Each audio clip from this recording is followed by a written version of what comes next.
반갑습니다. 좋은 쪽을 소개하는 김은정 목사입니다. 오늘 여러분과 함께 나누길 원하는 책은요, 내면 세계의 질서와 영적 성장이라는 책입니다. 이 책은 여러 차례 수정 또 개정 증보가 되면서 수십 년 가까이 참 좋은 책으로 소개가 되고 있는데요. 그런 책들은 이유가 있습니다. 사실 이 책은 함몰 웅덩이 증상. 겉으로는 성공한 사람처럼 보이지만 어느 날 갑자기 무너져 내리는 많은 사람들의 모습을 보면서 왜 그럴까? 결국 이거는 함몰 웅덩이 증상이라는 것으로 정의를 하고, 그리고 그것이 보편적으로 알려진 아주 귀한 책이기 때문입니다. 많은 현대 사람들은 자신의 삶을 증명해 내려고 삽니다. 그런데 그런 증명함이 잘 되지 않을 때 우리는 시간과 에너지를 쏟죠. 외적인 것에 시간과 에너지를 쏟는 건 어쩌면 당연할 수 있지만, 당신은 또 우리는 얼마나 내면, 선택과 가치가 결정되고 또 성찰을 추구하는 이 내면을 가꾸는 시간과 내면에 얼마나 많은 시간과 에너지를 쏟고 있습니까? 잠수함, 그 잠수함의 조정실이 이상하게 되면 결국은 심해에서 추락을 하거나 혹은 폭파가 되는 것처럼 인간의 내면도 마찬가지입니다. 내면 세계에 이상함이 생기면 신경쇠약, 정신파탄과 같은 현상에 봉착되게 되는데, 이것은 스스로의 내면을 잘 돌보지 않은 사람에게 나타나는 흔한 모습입니다. 요즘 많은 사람들이 ADHD 그리고 정신병들을 의심하는데, 그것이 되는 전초적인 이유가 바로 함몰 웅덩이 증상, 그러니까 내면을 돌보지 않은 것에서 나타납니다. 성경 말씀에서도 무릇 지킬 만한 것보다 더운 내 마음을 지키라, 생명의 근원이 이에서 남이라 라고 이야기를 하는 잠언 4장 23절의 이야기처럼 우리는 내면을 반드시 가꿔야 합니다. 그렇다면 내면 세계는 어떻게 회복하고 또 질서 있게 다룰 수 있을까요? 오늘 책에서는 이 5가지의 내용을 다루고 있는데요. 첫째, 동기부여. 둘째, 시간 사용. 셋째, 지혜와 지식의 영역. 그리고 넷째, 영적인 힘과 마지막 5째, 휴식으로 나눠서 보고 있습니다. 첫째, 동기부여의 영역입니다. 모든 사람은 두 종류로 나뉩니다. 첫째, 쫓겨다니는 사람. 둘째, 부름받은 사람. 그래서 driven man과 purpose man, 이 두 가지로 나뉜다고 볼 수 있죠. 먼저 쫓겨다니는 이 driven man 같은 경우에는 과정은 중요하지 않고 오직 성취가 만족과 목적의 최종임을 두고 사는 사람들입니다. 성취의 표상들에 사로잡혀 있다 보니까 결국 팽창욕에, 절제되지 않은 그 팽창욕에 사로잡혀 살아가게 되죠. 그러다 보니 당연히 인격에는 관심이 없고 사람과의 관계 맺는 것이 서툴고 미숙합니다. 또 언제든지 폭발할 수 있는 분노를 품고 있죠. 한마디로 좀 비정상적으로 바쁜 사람들입니다. 보통 이런 걸 영어로 워커홀릭이라고 이야기도 하죠. 아마도 어린 시절에 심각한 상실감을 스스로 보상하거나 부모의 부정적인 시각과 욕구를 충족시키려고 했기 때문인 것 같습니다. 반대로 부름받은 사람, purpose man 같은 경우에는 이와 대조적이죠. 자신을 하나님의 청지기로 인식하며 삽니다. 그래서 내가 누구인지, 어떤 목적으로 살아야 되는지 명확하게 알고 삽니다. 그러니까 하나님으로부터 오는 확고한 위탁, 내가 이 땅에서 해야 될 일만 명확하게 하면 되는 겁니다. 그래서 환경에 관계없이 내면에서 오는 평안과 기쁨이 있죠. 내가 쫓겨다니는 사람인지 부름받은 사람인지 아는 방법은 명확합니다. 내가 무엇으로 하여금 움직이도록 하는가? 무엇이 나를 움직이고 있는가?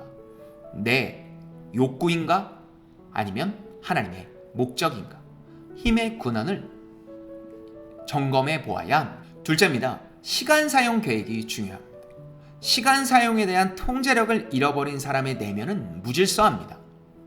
수입을 사용하는데 예산이 필요하듯 시간도 일정 부분 우리에게 주어졌기 때문에 예산을 세우고 그리고 이게 사용할 수 있어야 됩니다.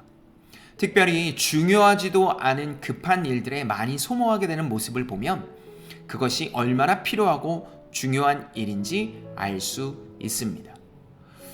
하나님께서 피조 세계 안에 세워주신 메시지를 잘 고찰하고 이해할 수 있도록 훈련하기 위해 우리는 시간을 잘 사용할 수 있어야 됩니다. 그 시간 사용은 총 4가지로 나뉘는데요.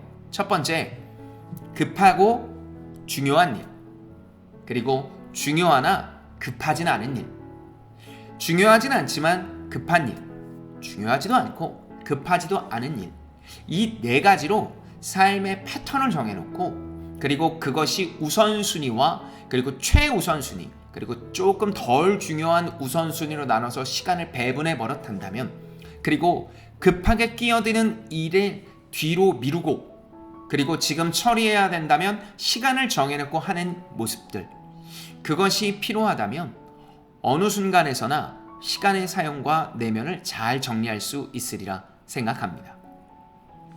세 번째입니다. 세 번째는 영적인 힘의 영역이죠. 우리에게는 하나님을 만나는 저마다의 지성소, 내면에 승리하는 삶을 위해 필요한 이 지성소가 있습니다. 번잡함과 복잡한 소음, 그리고 혼란스러움이 없는 바로 그 장소와 그 힘이 필요합니다. 그렇다면 여러분의 영적인 지성소가 있습니까? 하나님의 음성을 듣기 위하여 여러분은 어떤 귀를 기울이고 있습니까? 이 책에선 일기 쓰는 방법을 추천하죠. 하나님의 시각에 맞춰진 안목의 회복을 위해 내면 세계의 돌봄을 그리고 일기를 통해 충분히 가능하다는 겁니다. 저도 개인적으로 이런 영적인 일기를 가끔씩 쓰는데요.